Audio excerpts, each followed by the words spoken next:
Okay, what's going on, boys? As we edge closer now to FC26, step by step, there's a few things that you can maybe use during this time at the end of the team of the season that can really help your gameplay. Now, we know time finishing, and I know it says square there. Just ignore that. That's just my custom controls that I use, but for you, it should be circle or B. Time finishing is very, very effective this year. We know that. I think most of you guys already use it, especially to shoot outside the box. Probably one of the most easiest ways of scoring with assisted shooting is using time finishing. But what I really want you to try is precision shooting. Now, precision shooting really does give you that advantage. Don't forget, if anyone's watching this that wants to become a pro player, they are forcing this in pro competition. So professional players, they have to use precision shooting. It doesn't mean that you have to, but if you want to compete at the highest level on the pro scene, you have to use precision shooting. Now, it does have its benefits. Basically, use your left analog stick and you want to aim the shot manually. The game has a bit of a kind of an aim assist feature, I would probably say. So it's more of your job just to keep it on target. That's what I can say to you. One of the most effective ways of scoring, the reason why it's so effective, especially with that new low-driven playstyle, is that not only is it accurate, so wherever you aim it, you know, in assisted shooting, sometimes you aim it and then the ball can still miss, it can still go outside the post, or you can even go towards the goalkeeper's grasp, but with precision, there's no stopping it. If you aim it into the corner, the ball is going to go into the corner as long as you aim it. Don't go to manual. That's just too much. You don't even need. There's no benefit to using manual, but use precision. Don't forget also you get faster ball speeds. So you know sometimes the goalkeeper will go and they will go and dive and get the shot. The benefit of precision, the shot has more power.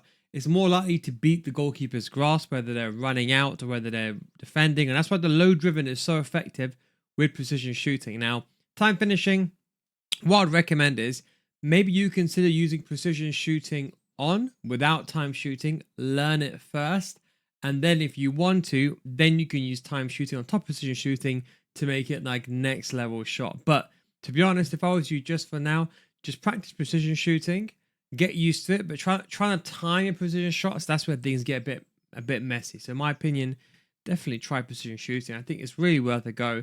I think especially now, look, I know there's footies, whatever, coming very, very soon. But team of the season is finished.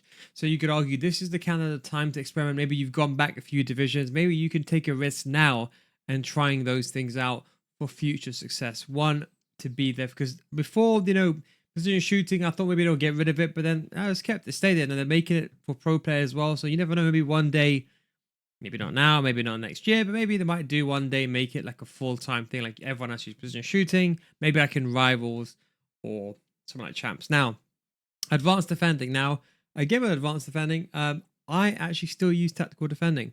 With precision shooting, I actually use both. It's a bit hard because when I teach, I have to show assisted, but I use precision as well. As where it gets a bit messy, I kind of use a bit of both, and I kind of mess with your brain because you're learning to shoot outside the box, then you use precision, you'll miss if you do the same shot aiming. But with defending, I'll be honest, I only use tactical. I use advanced defending sometimes. You could argue the double tap tackle button, with the use of bruiser. I understand all of this, but advanced defending really gives you the control of when to make the tackle.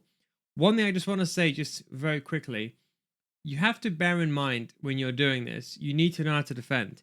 If you're watching this, in my opinion, not in the elite division, I wouldn't even go ahead and do it. There's still pro players that use tactical defending. Advanced defending is if you really know what you're doing. A lot of people say there's benefit to use advanced defending, and I've looked at loads of gameplay. These are isolated incidents where, and I explained before, where you may prefer to do a shoulder to shoulder, but you're defending incorrectly. Yeah, maybe sometimes advanced defending can help you in those isolated situations, but you could defend it normally with tactical defending by running into direction in the first place. What I would actually say is advanced defending can also sometimes hinder you if you don't know how to defend in the first place. Something you got to bear in mind. So I would use tactical. And for the rest of the settings here, you can basically use whatever you used to. So again, use persisted. I have time finishing on, through pass, semi, ground pass, assisted. There's no point even using manual or semi. If you want to use semi, you might as well just use the R1 plus the triangle and do a precision pass, in my opinion. So there's no need to use manual. Use more your precision pass on demand. Cross distance can be semi. I think that is probably the better one, the valid one, but I don't cross the ball. I like to use R1 double tap squares, low driven crosses. I prefer assisted, but for most of you, you may prefer semi here as opposed to assisted. Lob pass, same thing. You can do a manual lob pass as well with the R1 plus R1 plus circle. So there's no need. If you're asking me, there's literally no need. Posture lock should be a late sensitivity. Personal preference, but I put it on normal. Although I did used to use high before. I use clearance directional. You can use classic tactical defending, as I mentioned. Turn this on. There's no reason to turn pass block assistance off. Literally no. I've seen some videos where people saying, "Oh, this person." There's literally why would you want to turn this off? You know, you get an advantage. You know, you get into automatic interceptions. There's no actual advantage to turn this off. Like, there's no point. Air balls and loose balls probably the best one to use. Top tier players can use manual, but do not put this on automatic. That is the worst one you want to use. People think, oh, automatic will help you. Sometimes when you want to control your CDM, the game will switch to your center back and you run out, you make a mistake, you're in big trouble. That's one thing I want to say. People struggle defensively.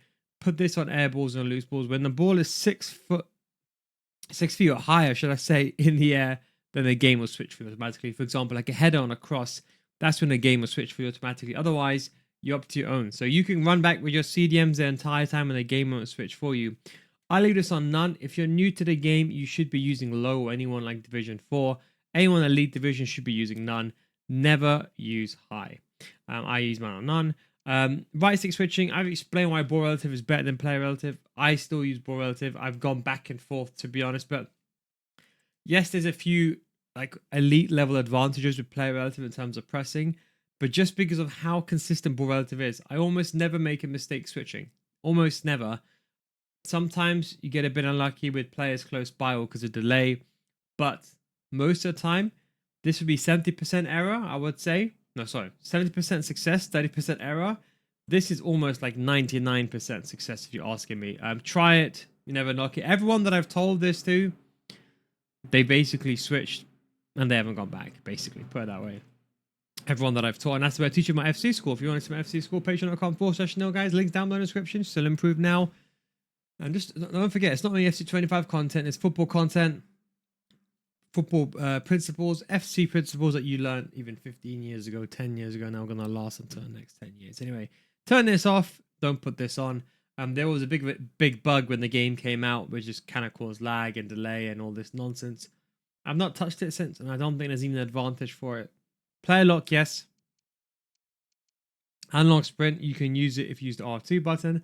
But I use the R1 to run. And I think for most of you, unless you're an elite level dribbler, leave this on off because, let's be realistic, hardly anyone really uses analog sprint with a run button with a new controlled sprint when you hold the R1 button.